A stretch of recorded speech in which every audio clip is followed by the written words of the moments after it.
omu akwata ekipande ky'omuntu we. Bano be bamu ku booluganda lw'abantu abagambibwa okukwatibwa ab'ebyokwerinda nga ne gye buli eno tebamanyiddwako mayitire. Bazze beekubira endulu mu bifo eby'enjawulo okulina okugenda mu kkooti okulaba nga bafuna abantu baabwe nga buteerere. Abakulembeze b'ekibiina kya Nuupu abazze bakulemberamu ogw'okubanja abantu abatamanyiddwako mayitire baavuddeyo okutangaaza ku muwendo gw'abaakwatibwa mu ngeri eno nga bali 56. Bano be mulaba be bafunye omutima omugumu okuvaayo okubanja abantu baabwe. Muwulidde omukyalo omu ng'agamba nti babatiisatiisa, famire nnyingi zaasirika. Kyokka tukitegeddeko nti ate waliwo n'abantu abalala abatandise okukwatibwa mu ngeri y'emu. Kaakano abalwanirizi b'eddembe ly'obuntu bagamba ekigaanye ekiwamba abantu okuggwaawo kwe kuba nti ababikola teri abavunaana. Ekyokuba nti bizzeemu kiba kitegeeza nti waliwo abantu abenyigidde mu kukozesa obubi obuyinza abatakwatibwako, abantu abo bateekwa okukwatibwako amateeka n'ebiragiro era ne bavunaanwa amangu ddala nga bwe kisoboka. Ekyokubeera waggulu w'amateeka kiteekwa okulwanyisibwa kuba amateeka weegali, embuga z'amateeka weeziri. Kooti zisazeewo, abantu boogedde ebi. So ekintu bwe kitosigala kigenda maaso kitegeeza nti waliwo impunity egenda mu maaso. Kitegeeza nti eggwanga bwe ligenda liseebengera mu ngeri y'ebyobufuzi n'engeri mu nfuga ey'amateeka, ogenda weesanga nti abantu abamu balowooza nti sookukola buli kyenkoze nga teweyasobola kunkwatako.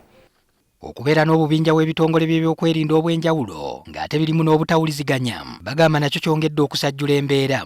Tukoola gavumenti obubinja buno busaana okuvaawo, emirimu gikolebwe ebitongole ebimanyiddwa ebikuumaddembe nga poliisi ebigoberera amateeka okusinga buno obubinja obugenda butondebwawo obulabika nti buli waggulu w'amateeka.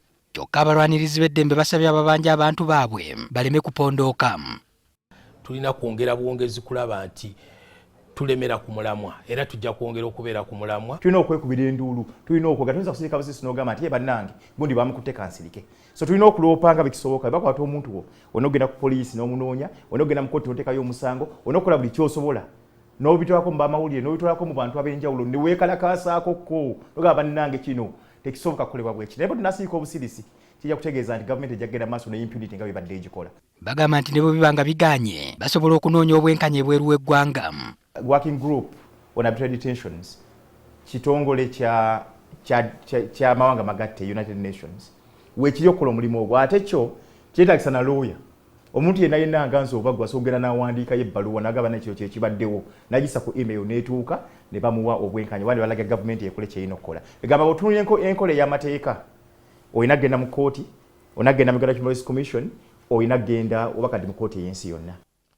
Ensonga y'abantu abagambibwa okubeera mu mikono gy'ab'ebyokwerinda nga ne gye buli eno tebawozesebwanga yakomezebwawo mu paalamenti. Ab'oludda oluvuganya bamaze dda n'okuwaayo olukalala lw'abantu abatamanyiddwako mayitire. Gye buvuddeko minisita w'ensonga z'obutebenkevu Jim Muhwezi bwe yabuuziddwa ku nsonga z'abantu abaakwatibwa nga tebamanyiddwako mayitire naye yakakasizza nti ne mu kakiiko k'ebyokwerinda ak'oku ntikko ensonga eno bagitadde ku mwanjo. Like we are handling it in Parliament, we are having the National Security Council. It's one of the things we are going to discuss and we shall come out with a statement. Patrick Senyondo, NTV Akawungeezi.